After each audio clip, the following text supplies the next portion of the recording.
విలాప వాక్యములు 2వ అధ్యాయము 18వ వచనం. జనులు హృదయపూర్వకముగా యెహోవాకు మొర్రపెట్టుదురు. సియోను కుమారి ప్రాకారమా, నదీ ప్రవాహము వలె దీవారాత్రము కన్నీరు పారనిమ్ము. విరామము కలుగనీయకుము, నీ కంటి పాపను విశ్రమింపనీయకుము. నీవు లేచి రేయి మొదటి జామున మొర్రపెట్టుము. నీళ్లు కుమ్మరించినట్లు ప్రభు సన్నిధిని నీ హృదయమును కుమ్మరించుము. నీ పసిపిల్లల ప్రాణము కొరకు నీ చేతులను ఆయన తట్టు ఎత్తుము. దేవునికి స్తోత్రం. ప్రతి వీధి మొగను ఆకలిగొని వారు మూర్ఛిల్లుచున్నారు. నీవు ఎవని ఎడల ఈ ప్రకారము చేసితివో యెహోవా దృష్టించి చూడుము. దైవజనుడు ప్రవక్త అయినటువంటి ఇర్మియా పలికినటువంటి ఎన్నో సంగతులు ఇర్మియా గ్రంథంలోని విలాప వాక్యాల్లో కూడా ఉన్నాయి. ఇందులో దేవుణ్ణి అడుగుతున్నాడు. దేవుని సంబంధులకు కూడా ఒక హెచ్చరిక చేస్తున్నాడు. దేవుని మీద తిరుగుబాటు చేసి అగచాట్ల పాలై ఘోరమైన దుర్గతిని అనుభవిస్తున్నటువంటి దేవుని ప్రజల్ని చూస్తున్నాడు. వారికి కలిగినటువంటి శ్రమను చూసి చాలా వేదన పడుతున్నాడు.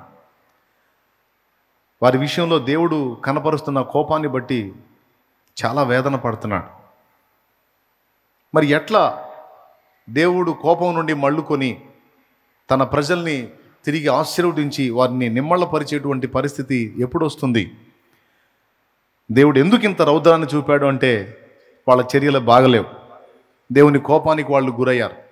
మళ్ళీ ప్రత్యేకింపబడ్డ వాళ్ళే, ఏర్పరచబడ్డ వాళ్ళే, లోకంలో నుండి దేవుడు వేరపరిచినటువంటి జనాంగమే. కానీ దేవుని తీవ్రమైన కోపానికి తరచు గురవుతూ వచ్చారు. ఇర్మియా కాలానికి బాగా తీవ్రంగా గురయ్యారు. వారికి కలిగినటువంటి శ్రమను విలాప వాక్యాలు ఆయన వర్ణిస్తున్నాడు.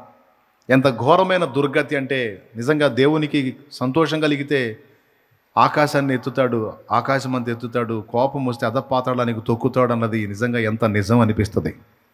ఏంటి, దేవునికి మనం సంతోషం కలిగిస్తే ఆకాశానికి ఎత్తుతాడు, చీదర పుట్టిస్తే ఓర్చుకుంటాడు. ఎంతకీ మార్పు కనబడకపోతే అధపాతాళానికి తొక్కుతాడు అన్నది కూడా అంతే నిజం. ఎందుకంటే మనం మన చేతుల్లో లేము, మరి ఎవరి చేతుల్లోనో లేము, మనం ఆయన చేతుల్లో ఉన్నాం. ఎవరి చేతుల్లో ఉన్నాం? దేవుని చేతుల్లో ఉన్నాం. కుండ ఎంత అందంగా ఉన్నా, ఎంత గ్లామరస్గా ఉన్నా, ఎంత డిజైన్లతో ఉన్నా కుండ ఎవరి చేతిలో ఉంటుంది? కొమ్మరి చేతిలో ఉంటుంది. నేను చాలా అందమైన కుండని, నా మీద ఎంత నక్షీ పని చేశారో అని కుండ ఎన్ని మెలికలు తిరిగినా కుమ్మరికి చిరాకు వచ్చిందంటే ఒక్క తన్నుదంతే అది ఎన్ని ఒక్కలైద్దో కూడా మనకు తెలియదు, ఎన్ని చెక్కలైద్దో మనకు తెలియదు. సో ఆయన పరమ కుమ్మరి, మనం ఆయన సారె మీద చేసినటువంటి చేతి పని అయినటువంటి మట్టి పాత్రలం, మట్టి ఘటాలం. ఘటం అంటే కుండ, వట్టి ఘటాలం. ఇక్కడ వీళ్ళ గతిని చూసినప్పుడు సింపుల్గా ఒక మాటలో చెప్పాలంటే, స్తన్యమిచ్చి పాలిచ్చి పెంచినటువంటి తల్లి తన బిడ్డను ఆకలికి తాళలేక తినేసినంత కరువు అంటే ఎంత దుర్భరమో ఊహించండి. తల్లులు పిల్లల్ని వండుకు తిన్న దుర్ఘటన, దాన్ని ఆ ఒక్క మాట చాలు మీకు. దేవుని ప్రచండమైన రౌద్రం, కోపం మనల్ని ఎంత తీవ్రమైన పరిస్థితికి తీసుకెళ్ళిద్దో. అంటే దేవుడు అంత కాఠిన్యం వహించాడా? నో. దేవుడు అంత శిక్షించాడా? అంతగా వాళ్ళ మీద తీర్పు తీర్చాడా? వాళ్ళంతగా బాధ పెట్టాడా? నో. దేవుడు చేసింది ఒకటే, వాళ్ళకి చేస్తూ వచ్చినటువంటి సహాయాన్ని, వాళ్ళకి ఇస్తూ వచ్చినటువంటి ఆదరణని బ్రేక్ చేశాడు అంతే. ఆ గతి పట్టింది. ప్రత్యేకంగా నీకేదో చేసి నీ మీద పగ తీర్చుకోవటం ఏమి ఉండదు. దేవుడు నీ దగ్గర, నా దగ్గర దేవునికి అభ్యంతరకరమైన విషయాలు కొనసాగుతూ ఉంటే, మారు మనస్సు అనేది మనలో రాకపోయి ఉంటే ఆయన ఏం లేదు, ఆయన కాపుదలు తీసేస్తాడు. ఆయన మనల్ని ఆదరించడం అనేది పక్కన పెడతాడు. ఇంక అర్థమైపోయింది మన బతికేందో మనకి. కృప చూపే దేవుడు ముఖం తిప్పుకున్నాడంటే ఇక మన గతి చెప్పనసఖ్యం. ఇక మనం శత్రు చేతికి చిక్కుతాం, చిత్రవద చేయబడతాం. సో వాళ్ళ గతి అలాగ అయిపోయింది. అయితే ఈ పరిస్థితి నుంచి బయటపడటానికి ఒక సలహా పరిశుద్ధాత్మ దేవుడు భక్తుని నోట పలికిస్తున్నాడు. ఆ సలహానే ఇప్పుడు మనం చదువుకున్నటువంటి వచనం. సియోను కుమారి ప్రాకారమా, నదీ ప్రవాహం వలె దీవారాత్రము కన్నీరు పారనిము, విరామము కలుగనీయకుము, నీ కంటి పాపను విశ్రమింపనీయకుము. నీవు లేచి రెయ్యి మొదటి జామున మొర్రపెట్టుము, నీళ్లు కుమ్మరించినట్లు ప్రభు సన్నిధిని నీ హృదయమును కుమ్మరించుము, నీ పసిపిల్లల ప్రాణము కొరకు నీ చేతులను ఆయన తట్టు ఎత్తుము అని ప్రార్థించేటువంటి సంగతిని మాట్లాడుతున్నాడు. బాగా వినండి. ప్రార్థించమని ప్రోత్సహిస్తున్నాడు, మొర్ర పెట్టమని మాట్లాడుతున్నాడు. అది కూడా ఎలా అంటే కన్నీళ్లు ప్రవాహం వలె కన్నీళ్లు రానిమ్మన్నాడు. రెండవది, నీళ్లు కుమ్మరించినట్లు దేవుని సన్నిధిని నీ హృదయం అంతా కుమ్మరించు అన్నాడు. మొదటిది కన్నీరు ప్రవాహం వలె దేవుని సన్నిధిని నీ హృదయాన్ని కుమ్మరించు. మూడవది ఏంటంటే రెయ్యి మొదటి జామున లేచి మొర్ర పెట్టమంటున్నాడు. ఒకటి, కన్నీరు ప్రవాహం వలె కారనివ్వు. రెండు, నీళ్లు కుమ్మరించినట్టు హృదయాన్ని కుమ్మరించు. మూడు, రెయ్యి మొదటి జామున లేచి మొర్రపెట్టు. రెయ్యి మొదటి జామున లేచి మొర్ర పెట్టకపోతే ఏ జామున చేసినా దేవుడు ప్రార్థన వినడా? ప్రార్థించమని పిలుస్తున్నాడు. దేవునికి మొర్రపెట్టు, దేవుణ్ణి వేడుకో, దేవుని రిక్వెస్ట్ చేయి, దేవుని అర్థించమని పిలుపునిస్తున్నాడు దైవజనుడు పరిశుద్ధాత్మ ప్రేరణలో. అందులో 3 సంగతులు మాట్లాడాడు. ఒకటి, కన్నీటి ప్రార్థన చెయ్యి. రెండవది, నీళ్లు కుమ్మరించినట్టు నీ పూర్ణ హృదయం అక్కడ కుమ్మరించు దేవుని సన్నిధిని. మూడవది, రెయ్యి మొదటి జామున లేచి మొర్రపెట్టు అన్నాడు. పర్టికులర్ టైం చెప్తున్నాడు. ఒక ప్రత్యేకమైన సమయాన్ని చెప్తున్నావు, ఆ సమయంలో ప్రార్థన చేస్తేనే దేవుడు వింటాడా? మరో సమయంలో చేస్తే వినడా? వింటాడు. ఎప్పుడు చేసినా వింటాడు. ప్రార్థన ఎలా చేసినా వింటాడు.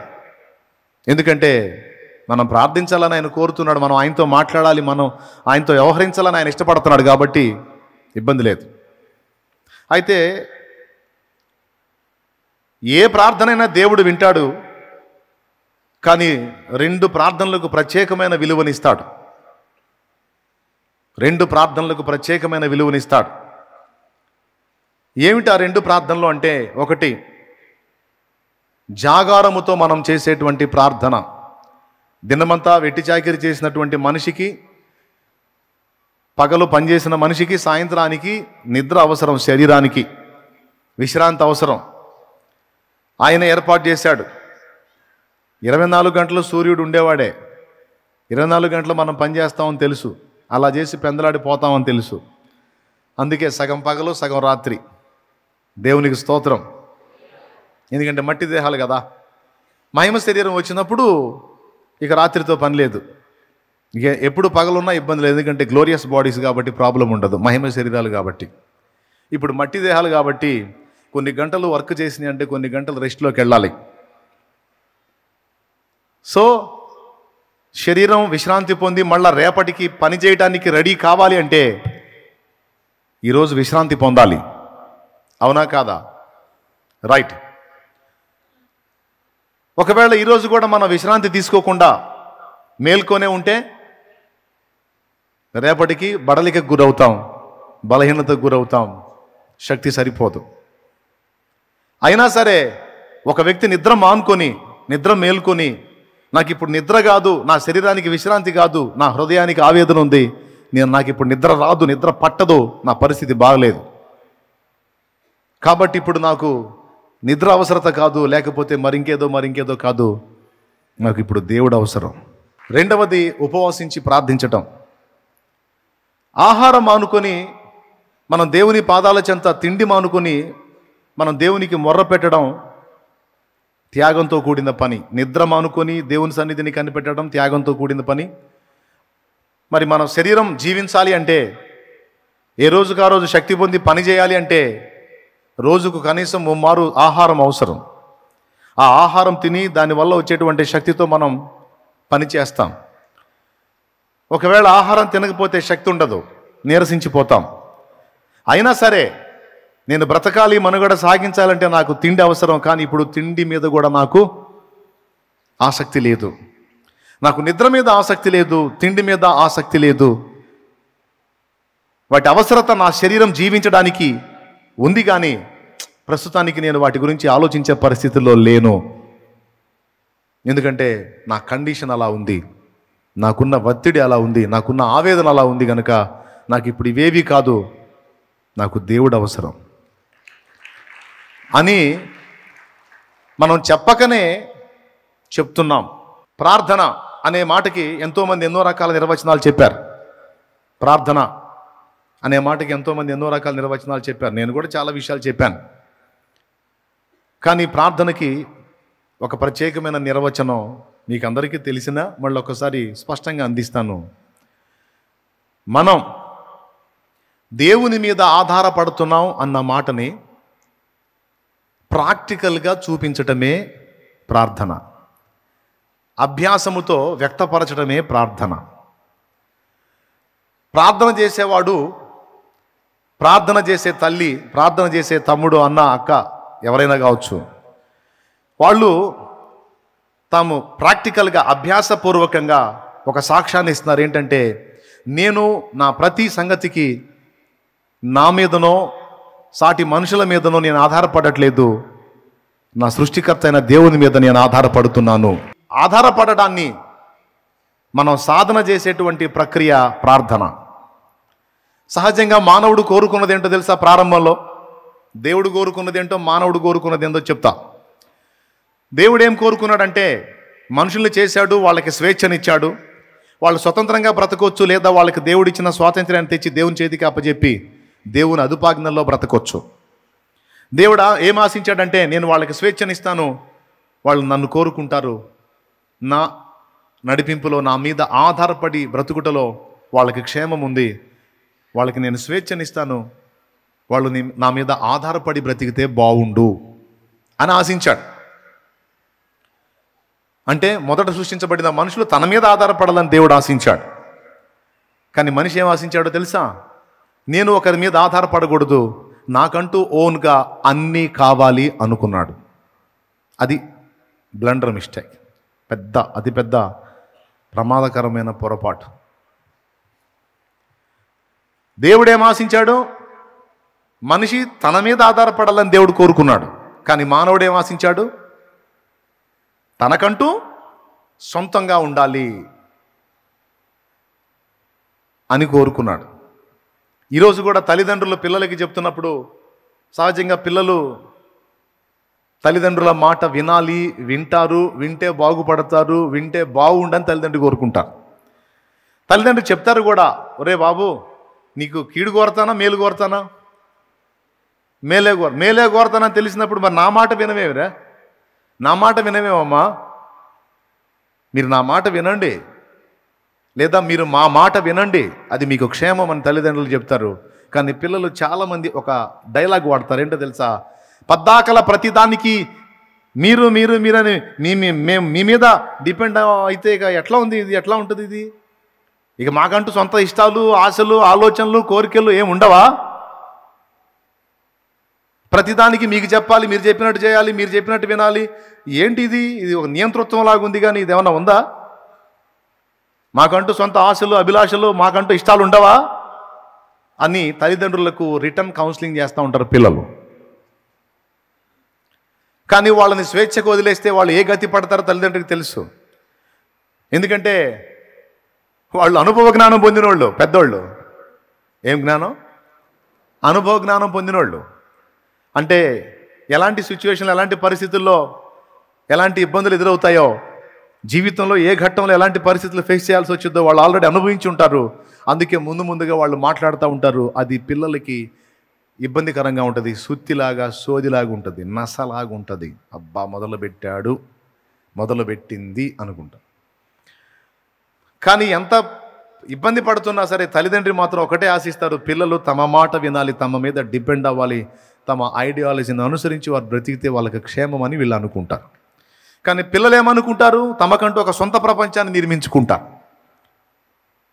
తల్లిదండ్రులు కొంచెం గట్టిగా కానీ ఈ విషయంలో పట్టుబడితే, సరేలే తగలబడతాను, అన్నీ నువ్వు చెప్పినట్టే చేస్తాను అని మాట్లాడి ఇక వాళ్ళకంటూ ఒక రహస్య ప్రపంచాన్ని ఏర్పరచుకుంటారు.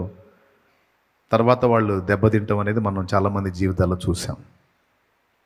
హల్లెలూయా. తల్లిదండ్రులు అంటారు, మీకు ఒక ఏజ్ ఉంటుంది, ఒక దశ ఉంటుంది, ఆ ఏజ్ వచ్చిందాకా దయచేసి మా సలహాను పాటించండి. ఆ టైం వచ్చినప్పుడు, ఆ పక్వత మీలో వచ్చినప్పుడు ఇక మా అదుపాజ్ఞలకు మీరు లోబడాల్సిన అవసరం లేదు. మీరు స్వతంత్రులు, మీకు మనసు వచ్చినట్టు మీరు అడుగులు వేయొచ్చు. ఆ పక్వత మీలోకి వచ్చిందాకా కొంచెం వెయిట్ చేయండి అని పాపం బతిలాడుతూ ఉంటారు. ఏం చేద్దాం, కొంతమంది పిల్లలు వాటిని పట్టించుకోని కారణం చేత ఆవేశంతో అడుగులు వేసి మూతి పగలగొట్టుకుని ఆ తర్వాత అదే తల్లిదండ్రిని మళ్ళీ పీడిస్తారు. ఏం చేద్దాం, వాళ్ళకి ఇచ్చినటువంటి స్వేచ్ఛను, వాళ్ళ మీద కలిగి ఉన్న ప్రేమను బట్టి ఈ తల్లిదండ్రులకు మళ్ళీ బాధలు, మళ్ళీ వాళ్ళు తెచ్చుకున్న దరిద్రాన్ని మళ్ళీ వీళ్ళు మొయ్యక, వాళ్ళు తగిలించుకున్న ఉచ్చులను మళ్ళీ వీళ్ళు కష్టపడి అవసరమైతే వీళ్ళ బతుకుల్ని త్యాగం చేసినా వాటిని తొలగించక తప్పదు. అంటే ఆదాం హవ్వల విషయంలో దేవుడు అంతే చేశాడు. అందుకని చెప్తున్నాను నేను. సో దేవుడు ఏం ఆశించాడు చెప్పండి? మనుషుడు తన మీద ఆధారపడాలి, అది వానికి క్షేమమని కోరుకున్నాడు ఒక తండ్రిగా. కానీ మానవుడేమో అనుకున్నాడు, ముఖ్యంగా హవ్వ, సర్పములో సాతాను ప్రవేశించి హవ్వను శోధించినప్పుడు వాడు ఏ పాయింట్లో శోధించాడో తెలుసా? అతని మీద నువ్వు ఆధారపడేదేంటి? అది ఆ పండు తింటే నీవు ఒక స్వతంత్రమైనటువంటి వ్యక్తివి అవుతావు, నువ్వు కూడా ఆయన వంటి దానవవుతావు, నీ భర్త కూడా దేవుని వంటి వాడు అవుతాడు, మీరు దేవతల వలె ఉందురు, మీ కళ్ళు తెరవబడతాయి, మీకు సొంత జ్ఞానం వచ్చేస్తుంది, ఇక ప్రతిదానికి దేవుడు దేవుడు దేవుడు అనాల్సిన అవసరం లేదు. ఓన్ లైఫ్, స్వతంత్ర జీవితం, సొంత జీవితం సూపర్గా ఉంటుంది అన్నాడు. సో అక్కడ మనస్సు ఎటు లాగిందో మీకు తెలుసు, మనిషి బుద్ధి ఎటు మారిందో తెలుసు. దేవుని మీద ఆధారపడటం అనేది ఇష్టం లేదన్నది అక్కడ వ్యక్తమైంది. తమంతట తాము సొంత జ్ఞానులు అయి ఉండాలి, సొంతంగా తమ లైఫ్ని తాము డిజైన్ చేసుకోవాలనే ఆలోచన మొదటి ఇద్దరిలో వ్యక్తమైంది. తర్వాత అదే బ్లడ్ పంచుకొని పుట్టిన మనందరికీ ఆ జాడ్యం అంటింది. పారంపర్యంగా ఆస్తులు కలిసి వచ్చినట్టు, పారంపర్యంగా రోగాలు వచ్చినట్టు, పారంపర్యంగా ఈ స్వతంత్ర జీవితం, ఓన్ లైఫ్, సొంత జీవితం, నా ఇష్టం అనే నైజం అందరికీ వచ్చింది. ఎంతమంది ఒప్పుకుంటారు? రైట్. ఇప్పుడు యేసు ప్రభుని గుర్తెరగక ముందు మనం ఆ మెట్లో ఉన్నాం. ఎవరన్నా కదిలిస్తే నా ఇష్టం ఏంది అంటాం. ఆఖరికి ఇంట్లో వాళ్ళు కదిలిస్తే నా ఇష్టం ఏంది, కాదురా ఏం నీ ఇష్టం నీ ఇష్టం అంటే ఇక మరి మేము ఉంటే ఏం చేస్తారు? చేయండి, నా ఇష్టం అంతే. ఆడపిల్లలు కూడా అంతే, నా ఇష్టం. ఫ్యామిలీలో ఇక అందరూ డైలాగ్ ఇదే తెలుసు కదా. కొంతమంది భార్యలు భర్త, అమ్మాయి ఇది కరెక్ట్ కాదు, నా ఇష్టం, ఇష్టమైతే ఉంటా లేదా వెళ్ళిపోతా, అట్లా అంతే నా ఇష్టం. ఒక్కొక్క భర్తకు భార్య చెప్పబోయింది, ఏమయ్యా అట్లా కరెక్ట్ కాదేమంటే నా ఇష్టం ఇస్తా ఒకటే అంటాడు. ఇది ఇంకా దారుణంగా ఉంటుంది అని తెలుసు కదా. ఈ నా ఇష్టం అనే డైలాగ్ అందరి నోట్లో ఉంటుంది కదా. పబ్లిక్లో అదే డైలాగ్, హౌస్లో అదే డైలాగ్. ఇలాంటి అలవాట్లలో పెరిగాం. ఎప్పుడైతే యేసు ప్రభులోనికి వచ్చామో, యేసు ప్రభుని తెలుసుకున్నామో, మనకు ఒకటి స్పష్టంగా అర్థమైంది. ఏమర్థం తెలుసా? మన సొంతంగా మనం అన్నీ రీచ్ అవ్వలేము, ముఖ్యంగా పరలోకాన్ని చేరలేము. మనమంటూ దేవుని రాజ్యానికి చేరాలంటే మనకు ఒక వ్యక్తి అవసరం అన్న సంగతి మనకు అర్థమైంది. మనకు ఒక పర్సన్ అవసరం. ఇప్పుడు మనందరం నిత్య జీవార్థమై ఆయన ఆశ్రయించాం. అవునా? ఎవరిని ఆశ్రయించాం? యేసుక్రీస్తుని ఆశ్రయించాం. ఎవరి కోసం ఆశ్రయించాం? మన కోసం. ఏం ఆశించి ఆశ్రయించాం? యుగయుగాలు సృష్టికర్త అయిన దేవునితో ఉండాలని ఆశించి డైరెక్ట్గా మరి అక్కడికి పోవటానికి మనకు లైసెన్సులు లేవుగా, అంతా తేడానే. కాబట్టి ఇప్పుడు ఆయన మన పాపముల కొరకు, మన అతిక్రమముల నిమిత్తం గాయపరచబడి శ్రమ నుండి మనకు విమోచన ఇచ్చాడు కనుక ఇప్పుడు ఆయనను పట్టుకొని మనం వెళ్ళొచ్చు. సో ఇప్పుడు మనకు ఒక వ్యక్తి అవసరమయ్యాడు అన్నది క్రీస్తులో మనకు అర్థమైంది. అవునా? ప్రభులో మనకు అర్థమైంది. దాంతోపాటు ఇంకొకటి కూడా అర్థమైంది. పరలోకంలోనికి చేరడానికి, నరకాగ్ని తప్పించుకోవడానికి, దేవునితో యుగయుగాల జీవితానికి మాత్రమే కాదు, ఈ భూమి మీద జీవించిన జీవిత కాలంలో మన శరీరానికి కానీ ఆత్మకు కానీ ఏర్పడేటువంటి సమస్యలకు పరిష్కారం కూడా దేవుని దగ్గరే ఉంది. అన్నిటికీ మనం దేవుని మీదే ఆధారపడాలి.